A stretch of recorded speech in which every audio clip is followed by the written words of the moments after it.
Hello, greetings and salutations. Welcome back, guys. I hope you're having a good day. We're just going to let some people trickle in here. I know that I just put out the link a little bit ago, but we're going to get started in a second nonetheless. I know Tactical Reviews is here. You're always here. So we're going to have a great guest on. We're going to have the CEO of IGPK Integrated Cannabis Solutions on momentarily. So I'm pretty excited about that. I know a lot of you have questions. So hopefully you guys are getting your ass to this live feed so you can ask him a question. So I hope you guys are having a great day. Happy Sunday. Yes, I'm not doing the coffee today. I'm doing a Patio Magic from Stone Brewery, 8.8%. All right. And many of you are going to need it, especially if you're holding IGPK now, because I know a lot of you are stressing out. A lot of you are freaking out. But we're going to ask Gene the tough questions. I have a bunch of questions to ask him. And I got to say, you know what? He's coming on the show to address these issues. So that's a good sign. So Tactical Reviews. Yes, I appreciate you, man. So we have great things happening at the BFC. I'm going to have Nicholas Coriano, Vice President of Triple DX, 3DX Industries, along with Harold Blackwell on Wednesday at 8 p.m. So if you're interested in that stock, in that company, please get your butt here so that way you guys could ask the questions. And I'm telling you, I've had Nick on the show before. He's a very charismatic person. He's an ambitious guy. And I look forward to having him on for the second time. And I look forward to having Harold on for the first time. And I am going to be investing and making my entry with Triple DX this week. So I'm very excited about that. That is a big long-term play. And if you look at their share structure, it's phenomenal. It's a great share structure. It's really a treat to have something like that and get an opportunity to invest. JP from ILUS is going to be on in hopefully like the next 3 to 4 weeks. We really want to wait till there's more substantial news and more things that we could ask. So if they have announcements in regards to just any of the acquisitions that are on the table. So we are setting it up. Probably won't be live. You have to understand, and this is the thing, there's like a 6 or 7 hour time difference. So in order to do this, we're going to do it I'm going to have to do it at 5 in the morning to interview him, but I'm going to get some time with him nonetheless. I'm not going to ask JP to wake up at 2 a.m. to do an interview on Buffalo Fireside Chats. So I'm going to let the man sleep. But all right, also, I'm working to have Justin Matthews back on from Levento Group. He has a lot to share. They're waiting for the Form 10 to get done. When that is done, he will be on. And I'm also looking to get the CEO of AITX, Steve Reinhardt's on as well. And you know what would be really great is if I got Mark Schmidt back on. So hopefully we are, that caveat emptor is gone and we are pink current within the next 30 days as we were talking about on the show. So welcome all 7 of you. I know it's a Sunday night. A lot of you guys have things going on, but let's get this party started. Let's bring into the stream Gene Caiazzo from IGPK. I'm just looking at JP's working out at 2 a.m. That's right. All right, here he is. Gene Caiazzo of Integrated Cannabis Solutions. Gene, welcome back to Buffalo Fireside Chats. How you doing? Always good to be here, buddy. I appreciate it. All's good. Love being on BFC. Good. You know what? This is your 3rd appearance. I'm glad that you are, grabbing the bull by the horns and really addressing some of these issues in regards to the happenings at absolutely. At Welcome to the wonderful world of business. That's it. So, if it was easy, everybody would do it. Well, that's it. And you know what? It seems there has been a different tone set, since you've came on board. But since, that has changed in the recent weeks with the delayed filings, the canceled share reduction, and there has been a complete retracement in that surge in the stock price action. And it was looking really nice. And I want to give you this platform to respond directly because I am sure you aren't happy about the situation. Nobody wants to take their own stock.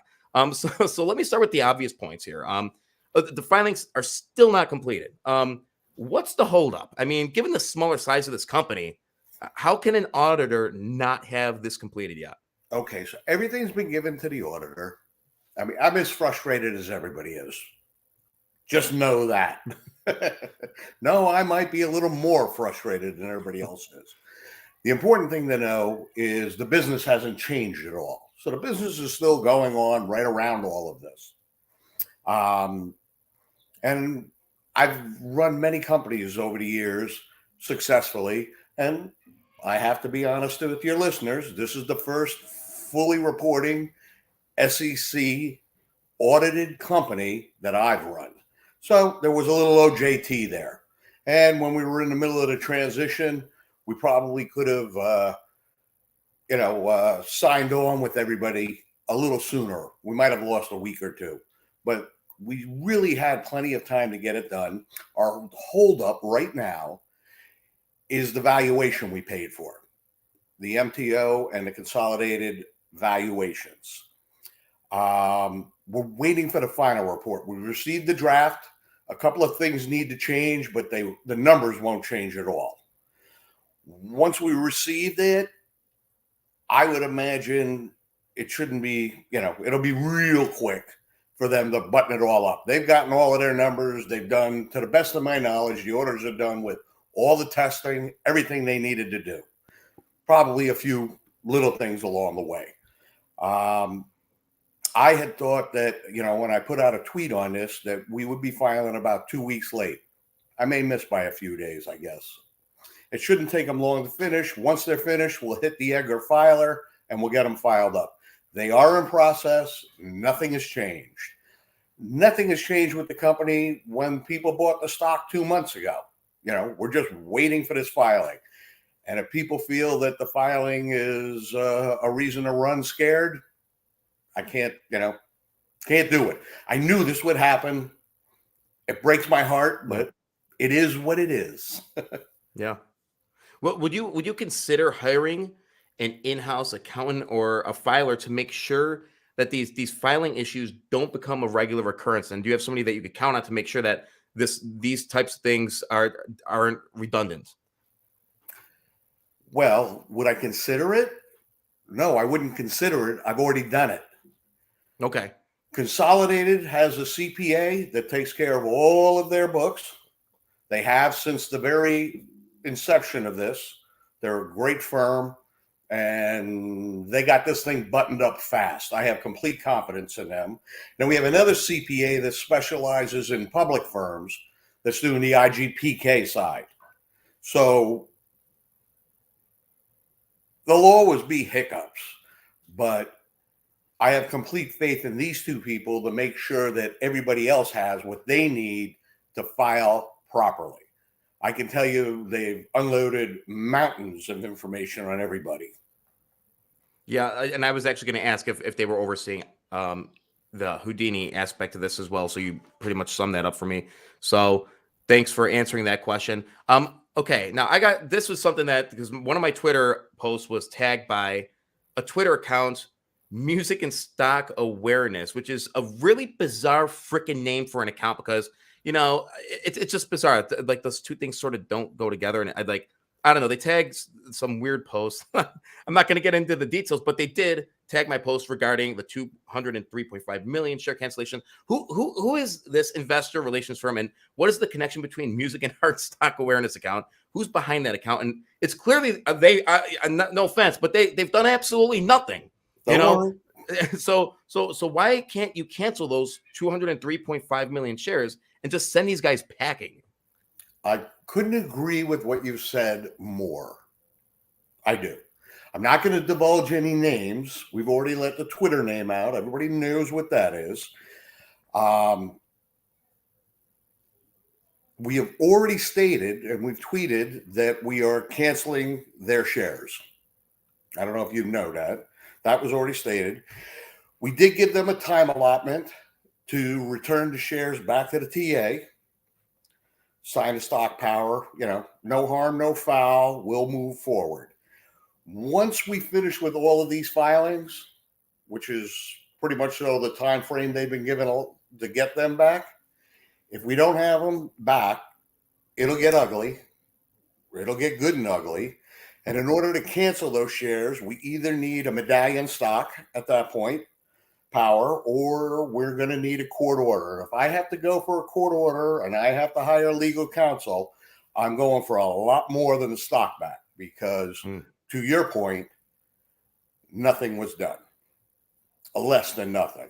There's damages involved, there's fraud, there's legal fees, there's all of that wonderful thing. But they have the ability to return them back to the company. We can hug, kiss, and go our own ways, because I couldn't agree with you more There was nothing done. Yeah, and I didn't even know you had an IR firm, and I've been following you guys for a year, and I did not know that. So I'm like, who the hell are these guys? And when they tagged the post, and somebody says, yeah, they are the firm, and things started to click a little bit. So very, very interesting stuff there. Now, listen, I'm going to be honest. Shareholders feel burned in the last couple of weeks. Many weren't lucky because I'm learning just to watch the companies I'm going to invest in, really watch the price action. A lot of them didn't get in at 0007 like I did. All right. So a lot of them bought 30, 40. And so they do feel burned. So I know many down, tens of thousands of dollars. Some have sold and will never look back. You probably might not ever get, like you were saying earlier, they're not coming back. But what is your message to the people that are still holding IGPK? Okay, first of all, the company hasn't changed at all. The same company they bought is still there. The only thing that's missing is the documentation. And the documentation is coming. I look at it as a shareholder, as a business partner. Every shareholder is a business partner. You've invested in a business. And if you're the kind of person that likes to invest in a business and take your money out next week, God bless you. If you're the kind that likes to invest in a business and hold on to it and watch that business grow, we love you. And if you're the one that likes to invest in a business and then try to tell everybody how to run that business, that's another kind of investor. We get a lot of that on Twitter. We have the revenue. Nothing's changed. And I do believe that once we post all of the documents, everybody's happy, everything's filed, we show all of the revenue. We also have the MTO revenue, which will add about $240,000 to the line. We have a great place to build on. And cannabis, consolidated isn't as sexy as cannabis or crypto or any of those fun things. Consolidated is something completely different. It's a real business. It's an actual business. And, we think that we'll be fine. We think that once everybody sees Q4 revenues, the end of the year revenues, or Q1 revenues, because that's going to be due momentarily, they'll see all of that. We think the PPS will get right back to where it should be and continue to grow. Because I personally, and we're going to address that later on in your show, believe that IGBK is severely undervalued. But we'll get there, and I'll address that in a minute.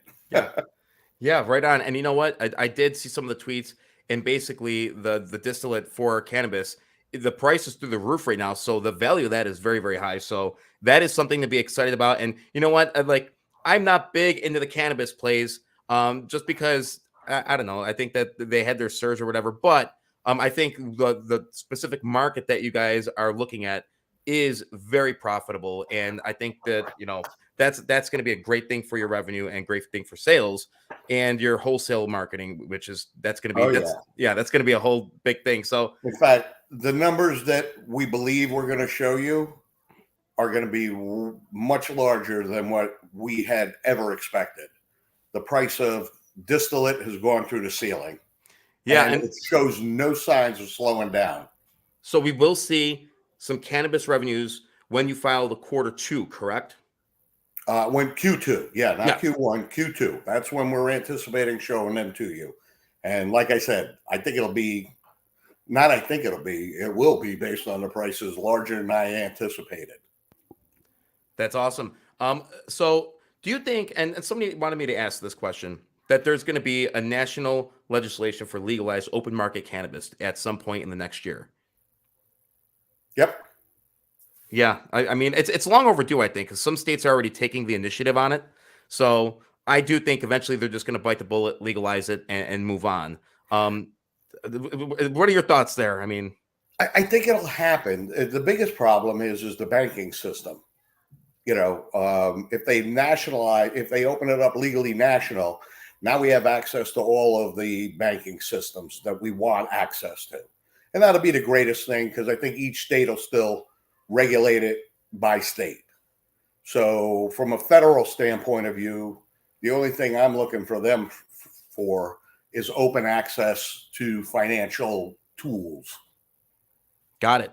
Got it. Hey guys, if you have a question, if you have a comment, put it in the comment section, and Gene Caiazzo will take care of it. Just be nice. We're nice on the BFC. Respectable. Like no.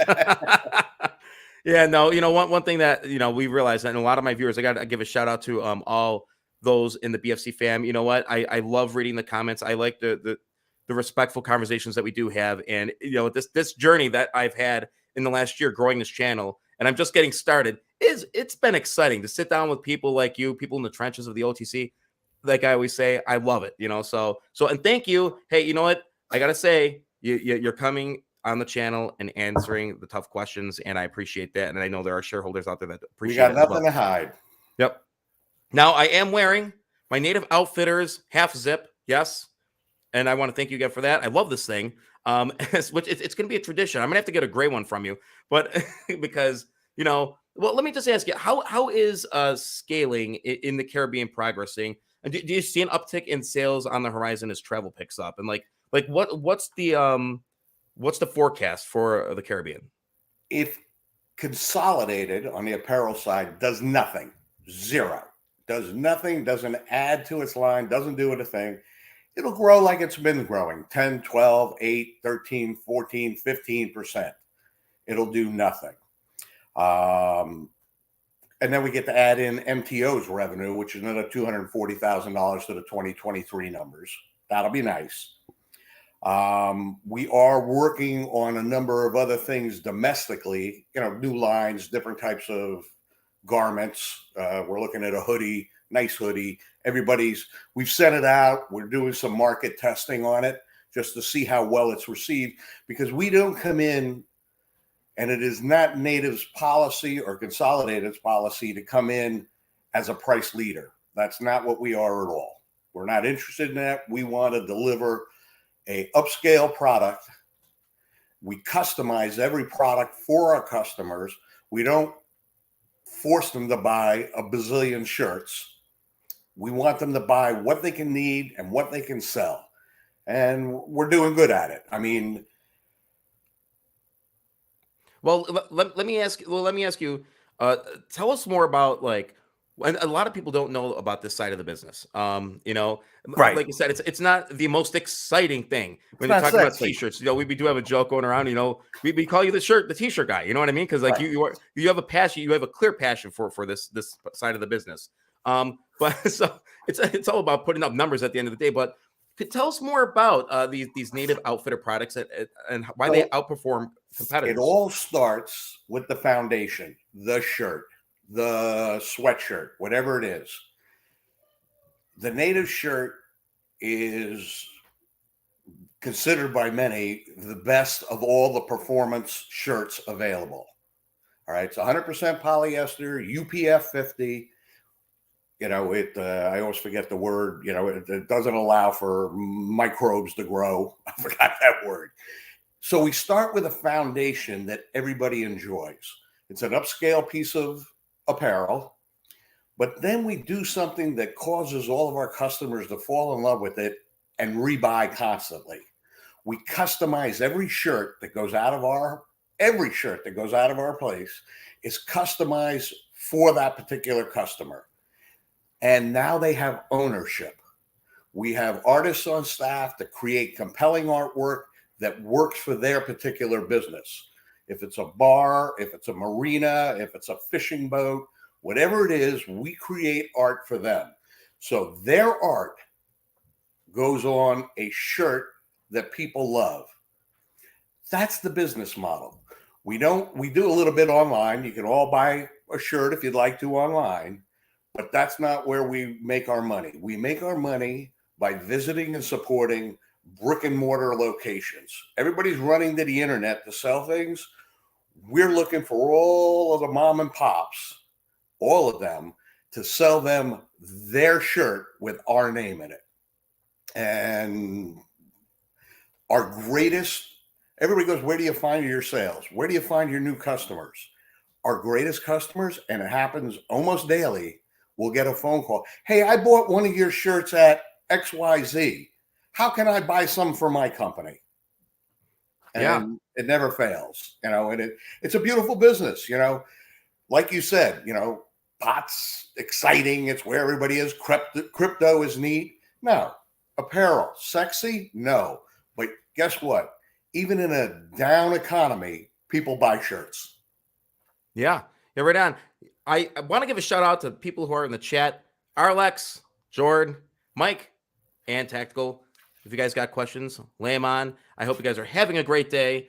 All right, so that's a great answer. Like I always say, you definitely have a passion for that aspect of the business. I love this stuff. I know. I know. I knew right when you sent me a shirt within 2 days. I was like, oh, this is great. And by the way, I got to say, I've had logo work done with this, because this one was a tough one to work with, and I couldn't be happier with the actual quality of this product. And it did far exceed my expectations. I'm like, all right, we'll see how good it is when I get it. And I do like it. The logo came out great. It's very it's not blurry. I like the fact that, like, I've had a couple done that just look bad. But I'm like, yeah, this is great. And the fact that, you know, it does that whole, it's not going to fade. So that's nice. So this is my go-to. Whenever I have you on the BFC, you're going to see me in one of the half zips, because I love I love the half zips. So about Houdini, will you consider having a video presentation made of the Houdini facility eventually, just to give shareholders an inside scoop of the daily operations? There's already tons of video on Twitter, and I think it's a good idea to do more.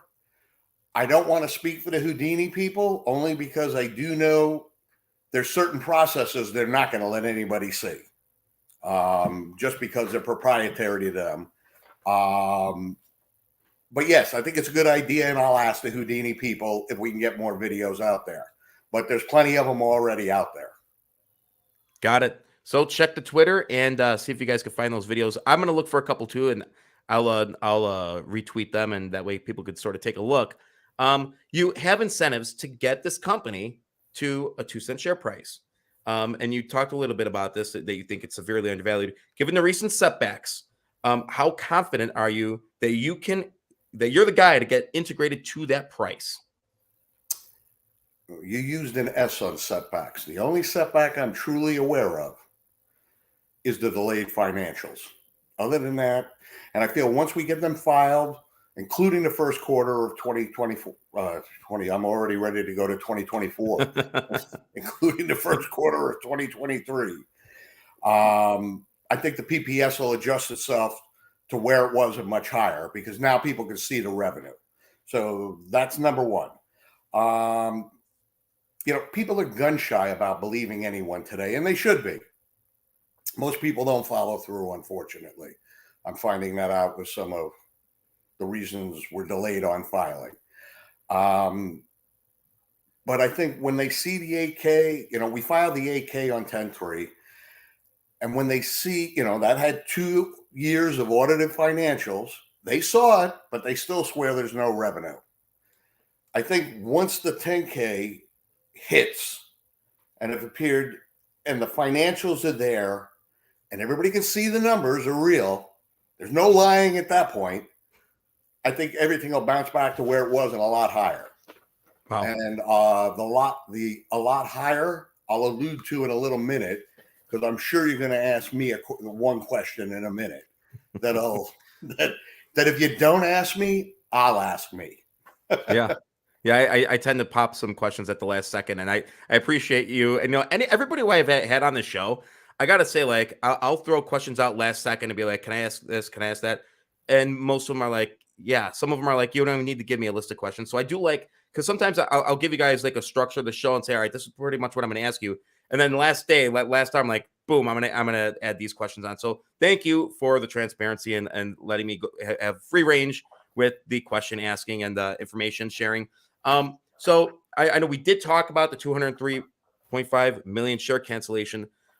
Do you want, and can you see this company really reducing the outstanding share count even further? And do you see, like, in the next year or two, initiating more share cancellations, I should say? And do you think that they would be necessary? Well, we've announced the 203 million shares. We all know about that. That's going to happen. And the only way I could see to cancel additional shares, is the purchase of them back in the open market. And I have no problem with that because it creates shareholder value, and yours truly is a shareholder. So I have no problem doing that, but that's not where I'm at in my brain, and that's not why we're even talking today. I didn't do all of this to increase my value that way. The way I'm going to do it and the way I want to do it is if I can't get this thing to $5 million, then $10 million, and frankly more, I'll consider this effort a failure. I want to see revenues of $5 and $10 million. We're going to grow this thing organically and through acquisition. And if it doesn't hit, 5 million and 10 million, and I have my little days in my little head reasonably quick, there was no reason for me not just to sit back and sell shirts and, go to happy hour every night. It's easy to do. You know what us teachers call it? They call it summer vacation. All right. So, I mean, but I understand what you're saying. I got into this. I mean, perfectly fine, viable company that, I could have rode out for years and years and years. The only reason we're here is because I personally think this thing can explode and become huge. Otherwise, I had no need to add this level of work to myself. Yeah, and you're already indicating that this is going to be bigger than you thought it would be, and that's a very positive note. And I know, and for those of you out there that were really affected and have been affected by the share price, I know a lot of people that they've been bag holding as they call it, and it's not fun. But it does seem like there's some light at the end of the tunnel. What I signed up for, I did sign up for it. Yeah. Well, I'm definitely rooting for you, and I'm, for those that are still holding, I'm rooting for everybody here. So I want this to be. I hope it's a positive outcome by the end of the year, and as these filings happen, as we get those forms in, I hope that share price does respect the work that you guys are putting in, and I hope that happens sooner rather than later. So are you considering adding board members yet at this point? Well, as part of the Houdini deal, they'll be they can add a person to the board, and I think we'd like to add one more to have at least 4 people on the board. So yes, we want to add more people to the board. Okay. All right. Good. Do you think are you concerned about losing SEC status? No, not at all. Once the filings are up to date shortly, that'll negate any chance of that happening. Okay. Has there been any, and I'm just going to be frank here, has there been any selling of shares or any convertible notes that have been converted? Like, has there been any of that going on whatsoever? Okay. I need to be clear. I'm going to lean forward a little bit. IGPK has sold exactly 0 shares to raise money. None. The company has sold no shares. We've not entered into any convertible notes. We haven't sold any preferred shares. All convertible instruments. When did we canceled them all? On December 31st of 2019, all convertible instruments were extinguished. I have not sold. I have not given away any of my preferred shares. And this will all be proved out in the 10K. Everything in the 10Q once filed. And the shares issued to me were, for the IR contract and preferred stock conversions the company received. And to calm all fears, none of these shares were issued to that gentleman, Mr. Dwyer. It has nothing to do with it. So it's all there. In fact, the shares, I'm trying to remember, of the shares issued, all but 100 million are being held by the TA. And that 100 million, I see each week You know, you get that security position report that we get from the DTC. Not one, zero, not one of those shares have been sold. Those are the only 100 million sitting out there. That's it. I'm trying to think. I got a list here. I got a list here of all the things, and I don't think there's. Well, thanks for clearing that up. You know, all the daily selling they're seeing, that's shareholders, traders, those wonderful algorithms, you know, market makers like Citadel that caused the drop in price. It has nothing to do with us. We have moved no shares. Believe me, we haven't moved any shares. And that's why when you talk about that, you know, 0.02 price point, I'm waiting. I'm not going to short sell my own company. Yeah. You know, it's insane. Yeah. It's insane. I won't do it. I just refuse. I will not do it. The company is worth more than that. Right on. You know what? And thanks for clearing that up. We do have a question from Michael Singleton. This is the question here.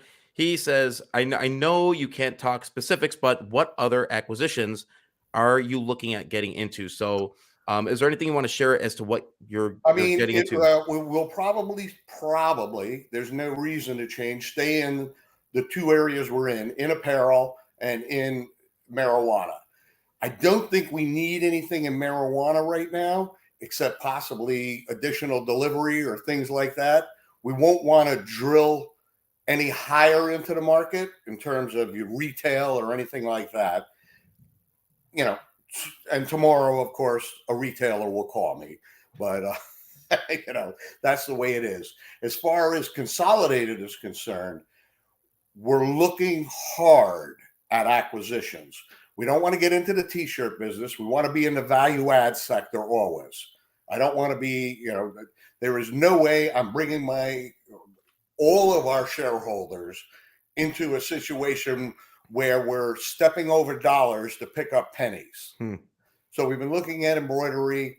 I am definitely interested in, and we're talking to the landlord now because there has to be some modifications to the building to something called direct to film in, which would be great.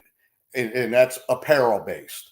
And then of course there's the Bahamas, which are super exciting. You know, we really haven't touched base on those, but the Bahamas, you know, and I plan on getting back there in June or July. If the Bahamas work, and they certainly should, we will be able to manufacture apparel over there. Not only will the government help support it, they've already got the school system. You know, they have a trade school that is willing to train employees for us. The labor rate in the Bahamas is about 50% of what it is in the USA. And where we would be doing this is a free trade zone. So we should be able to move finished garments back to the US. That's very interesting because that you could probably get even government subsidies or something like that to have partnerships. Because I work in the education field. And so the business that comes in that works oftentimes with these vocational centers, they get a handsome amount of money from government subsidies. The school gets it, and then they allocate it to the businesses that they're partnering with. So that's actually a very wise thing. So no, that's an exciting one. The Bahamas are really exciting. I'm going to go over there in June or July. I've been over there before and talk with them and start really nailing this thing down. I want to get all of this settled down so that everybody and all the shareholders can get excited with me and go over there. And then we'll have some big announcements when we come back. I mean, we've looked at property and everything over there. Awesome. Well, Michael, I hope that answers your question. Anybody else have any questions? We're going to be on for a couple more minutes. So feel free to put your questions or comments down below. And you know what? Let's what do you think about you know, they're sharing a lot of information. I really appreciate it. And I'm getting pretty excited for you because I know that you do have that passion for this industry. And I think that vocational thing is great. That's a great thing you got going on there. Great. That aspect is pretty cool. So Mike, I'm glad you asked that question because that's something that I didn't know that was in the works. So, and Lisa Matthews is here. You know, hi Lisa, you're very timely. Made in the Bahamas. Yes. Good to see you, Lisa. But so your final thoughts, in all this. I'm just going to open this up. What are Look, your final thoughts? What's your overall message to shareholders? I don't blame people for being scared. Nobody's telling anybody the truth about anything these days. It's amazing. It's absolutely amazing. And some people have expressed concern about my ability to run a fully reporting entity. And let me put their concerns to rest. I can't do it, but I do have the team that can do it. I can run a business. I know how to make a business profitable. But anybody who says they're going to take a company public and do it with one person is a fool. It'll never happen. You need so many different levels of expertise. So that's happening. I got a great team. So all the SEC filings, hopefully after this one, and believe me, I learned my lesson because I like to get this stuff done. Next, please. My taxes are always filed early. I also learned a valuable lesson about IR people. And the good news is, thankfully, I knew enough about business to structure the arrangement to where if you didn't perform, you didn't get paid. So, I mean, we'll be okay with all of that. I just hate to have to jump through all of those hoops, but it'll be what it'll be. They're there for a reason. From a business standpoint of view, I'm very comfortable with me running a business. I get it. I know how to take $1 and make it $2. That's a good thing. How to tell the public entity through the SEC filings how to do it, that's a whole nother story. But we got people to do that. I get people reaching out to me constantly asking to help us. And I'm always willing to listen. However, every person that I've listened to, the cost of their help way outweighs the benefit. So please reach out to me if you got an economical solution on something we can do to increase our shareholder value, whether it's in marijuana, whether it's in apparel, or, maybe we'll get into the rocket business next. I do have a question from Lisa Matthews. How many full-time employees is what she corrected it, employees, and how many are contracted? So, underneath all of integrated.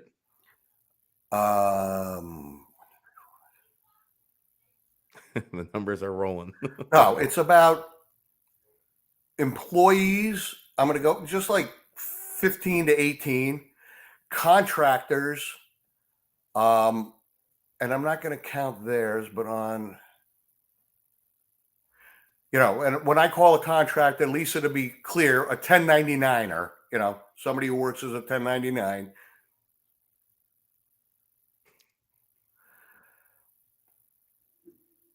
I think 11 now, about 11. 11. All right. Good. Thank you for addressing that one. And we did have another question from Mike. Had another question here. I'm not sure if you could see the chat as well, but I'll just pull them up here like this. IGPK apparel Yes. shirts.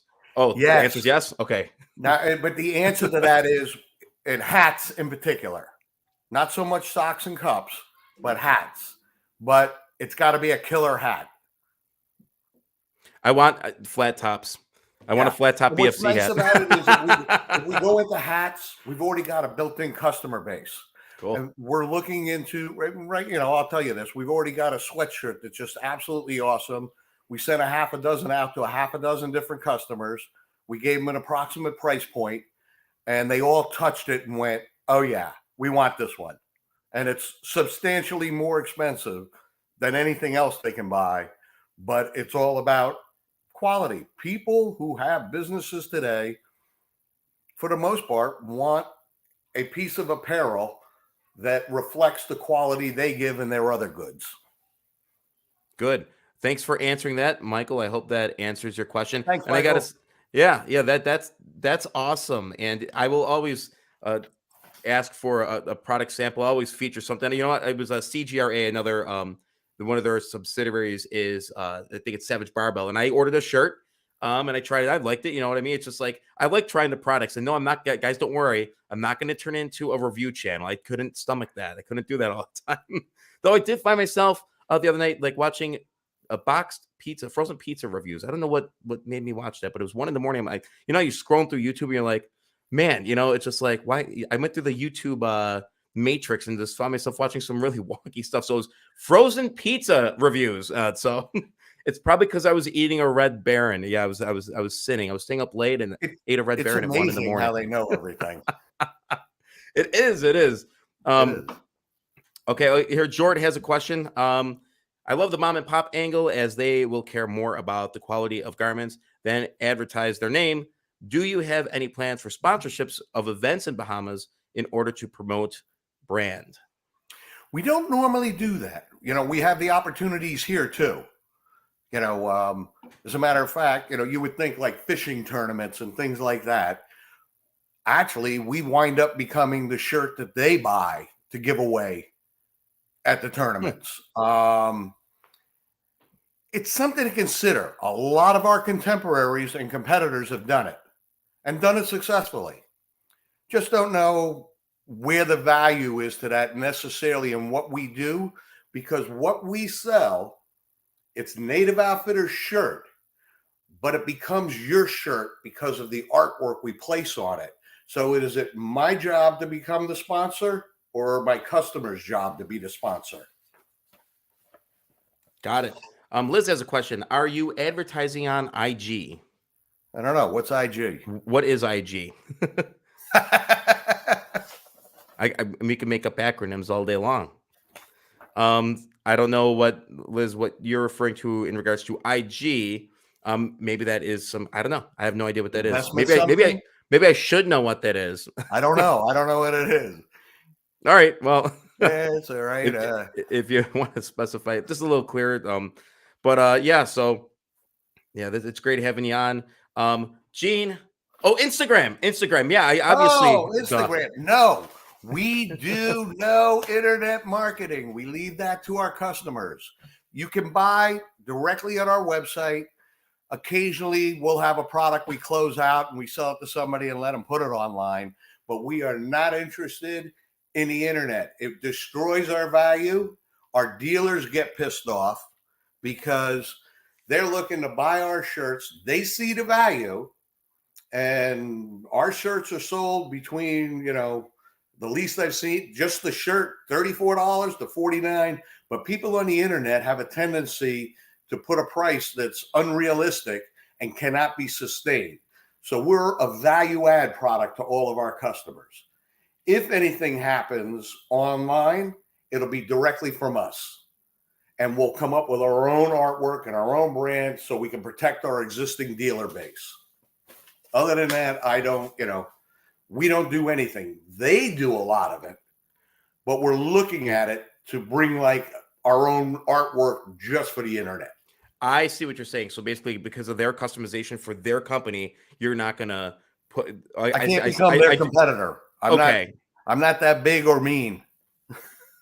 Yeah, no. And Cody did say, ask this. Not sure if it's been asked. The tweet stating 203 million shares will be canceled. Do we know when that will happen? And will there be another IR in place? If you go back a little bit, he does address that. So I just wanted to acknowledge your question. But yes, it's getting canceled one way or the other, whether it's peacefully or we got to slug it out. Yeah. And Mike says, so the shirts are like a nice golf shirt. They're light. I mean, it's really hard. I know you're laughing at me because like, you got the shirts. I know. I got the shirt. Look at me. I got the shirt. This is one too. It is a unique fabric. One, but to answer your question, to your viewer's question, the number one shirt we have is just a plain long sleeve crew neck shirt that you would wear to the beach. You could wear fishing. You could wear anywhere with SPF 50 in it. That is probably 50% of our sales, maybe 60. I don't know. I've gladly looked the numbers up. That's the shirt that sells day in and day out. The one you have, that's a specialty shirt that everybody loves. This is considered, it's just a long sleeve polo. We sell them. We have them. but all of these other garments support that garment. Got it. Yeah, and he actually sent me 2 shirts, by the way. He did send me 2 shirts. It was this one, and you sent me one of the long sleeve crew neck ones. Yep, with a cool IGPK bull on the back, which was really awesome. I don't think I showed my viewers that, but I did get a kick out of it. I thought it was awesome, and it did still had the Buffalo Fireside Chats logo on it too. So, Gene, I want to just thank you for coming on the show. I love coming on. It's you got a great show. It's a lot of fun, and you ask questions that actually count. Some of them sting a bit. It's okay. Welcome to the world. But, I appreciate it. And I appreciate a chance to talk to your viewers and tell them, if you own shares, I love you. And if you don't own shares, I still love you. Oh, that's awesome. Gene, I look forward to having you back on in the next month or so to update us on business. And you're always welcome back, sir. Thank you very, very much. I'll get back. Give us, every couple months as things get interesting. Oh, we're looking forward to it. All right. Take care. Great night. You too. Guys, that was absolutely awesome to sit down with Gene. I hope that these the questions I asked helped you guys out a little bit. If you're just tuning in, go back through the interview and give it a check, give it a watch, and hopefully this helps some of you that are still holding IGPK. I liked a lot of the answers I got. So listen, it's Sunday. I got a week to prepare for. Thank you guys for actually joining me. Don't forget, I'm doing a live again on Wednesday at 8 with the management of Triple DX, 3DX Industries, featuring Vice President Nick Coriano and Harold Blackwell. And I have a lot of questions for them. I'm going to be investing in them this week. I'm taking the dive. So I'm very excited about that. I will be updating you guys on ILUS, on CYBL, on DVLP, on all the stocks that as my watch list grows, as you guys bring me these stocks, it's absolutely awesome, just to learn and grow with you guys. Even if I'm not invested in what, the stocks that I'm covering, it's nice to learn. It's nice to have people on like Brett Rose and Sam Aker, like Gene, JP, all these guys, all these people that are sharing information. It's nice to sit down and learn from them because I'm learning something new every day. So remember, guys, have a great day. There's more that binds us than breaks us. And hey, stay out of trouble. Got it? Peace out, guys.